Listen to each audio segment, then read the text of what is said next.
What's up, and welcome back to my channel. If it's your first time watching, well then it's just welcome. Today we are jumping into another Q&A video. This is Ask Me Anything, where we answer all of your event planning and decor questions.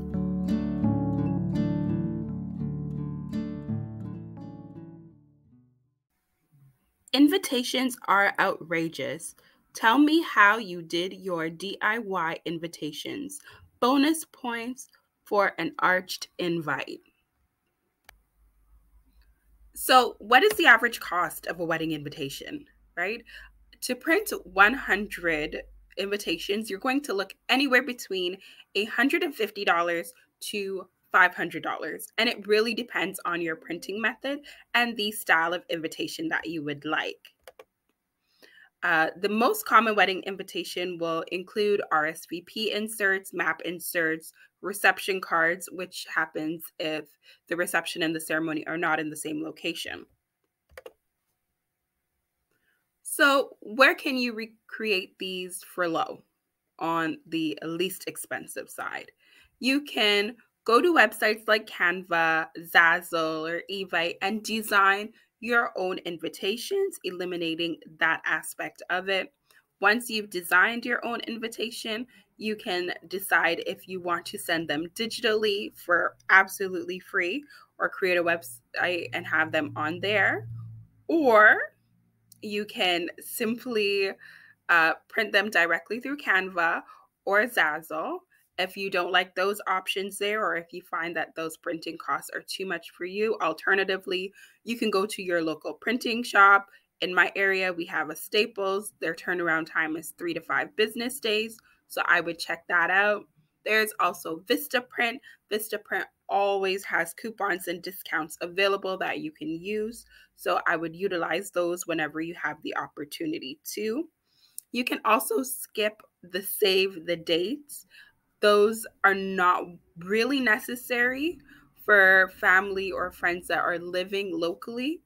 They are, however, good for those that are living outside of the province, state, or country that will need to make travel accommodations to come to your event, or if they need an invitation visa for immigration to get to the final destination, which would be your wedding. But again, use Canva, Vistaprint, Zazzle, Staples, whatever is in your local area for printing, and design it yourself. And that will help you keep costs absolutely low and give you a great design as well. And the beauty of it is you can pick your shapes, your sizes, your dimensions, all of that. And it typically doesn't cost much more or less. Planning my best friend's wedding in June this year. She wants a super simple backyard wedding. Budget is $800 for about 30 to 65 people. I'm crafty and I'm making most of her stuff, but I'm struggling to find a good free website with QR code, print for evites, and RSVP. Also, if you have any tips on how you can cut costs for backyard weddings, I'm all ears. Thank y'all so much. So we will be answering this one in two parts, just because you're asking about the website and you're also asking about tips for a backyard wedding. There are at least 4 websites that I can think of that you can use that are completely free. Each of these websites will give you the option of purchasing your own domain, so that you may have to pay for. Domain can be anywhere between $2 upwards of $49, $50. First website that you can use is Zola. Sorry, I'm reading off of my phone. I have notes on there.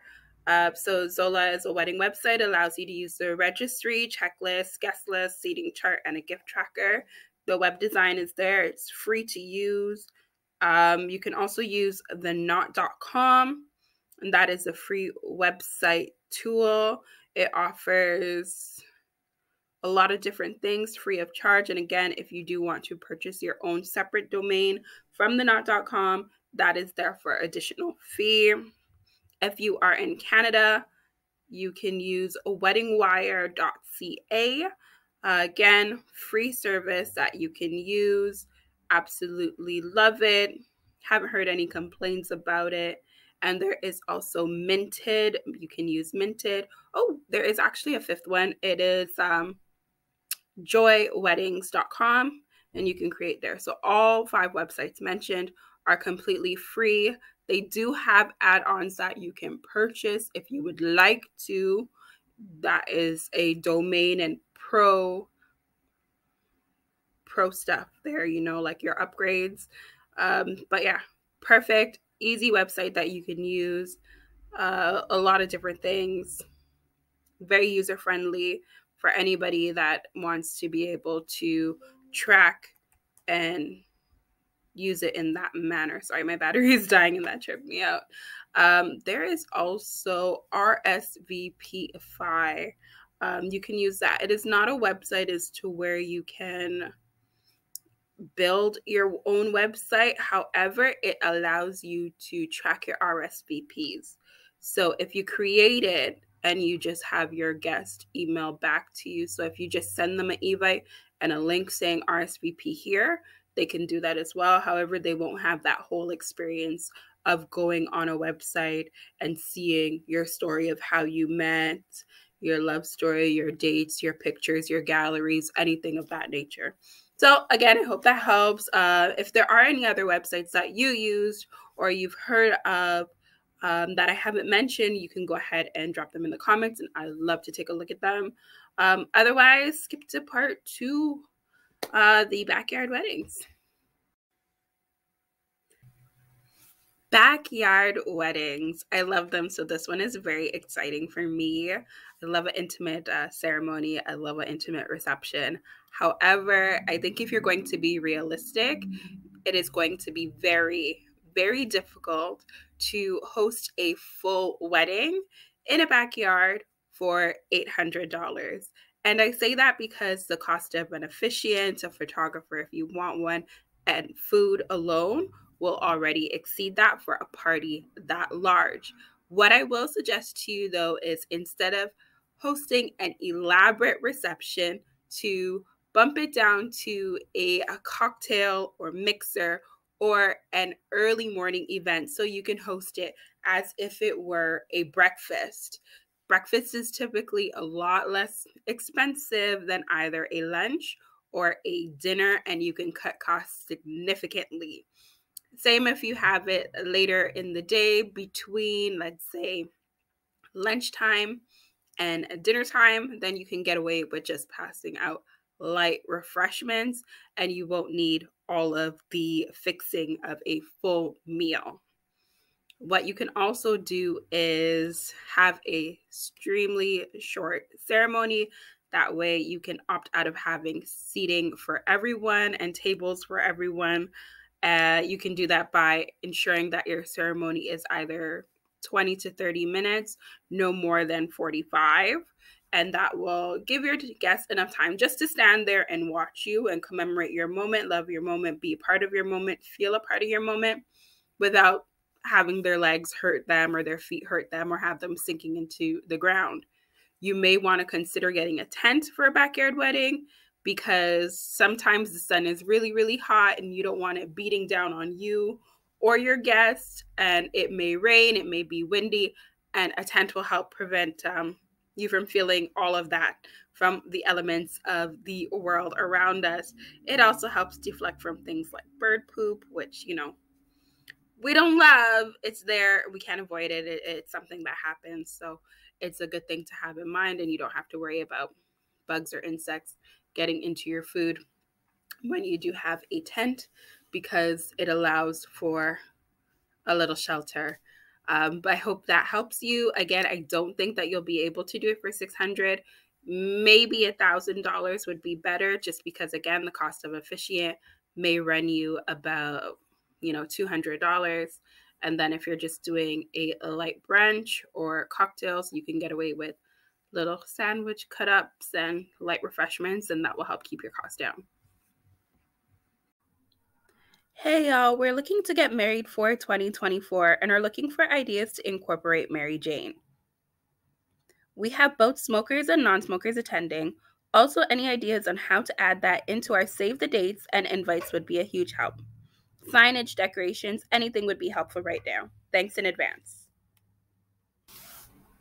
So you're having a 420 friendly wedding. How can you incorporate it into your save the dates, invitations, all of that fun stuff, and have it at your venue reception? First things first, make sure that the venue that you're booking is 420 friendly. If it's not, you're going to have a problem. You don't want that. But if it is 420 friendly, there are a few things that you can do inside your venue that will be very fun. One is having a bud bar.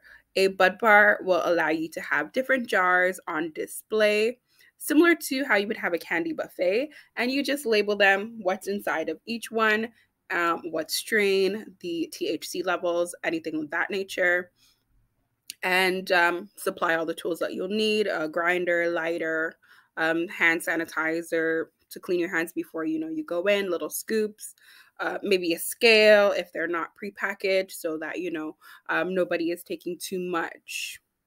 You don't want anybody taking too much, and have it so that it is fun, interactive, something that you can do. And it also will double as a party favor if you were looking to get favors or gifts for individuals to take home.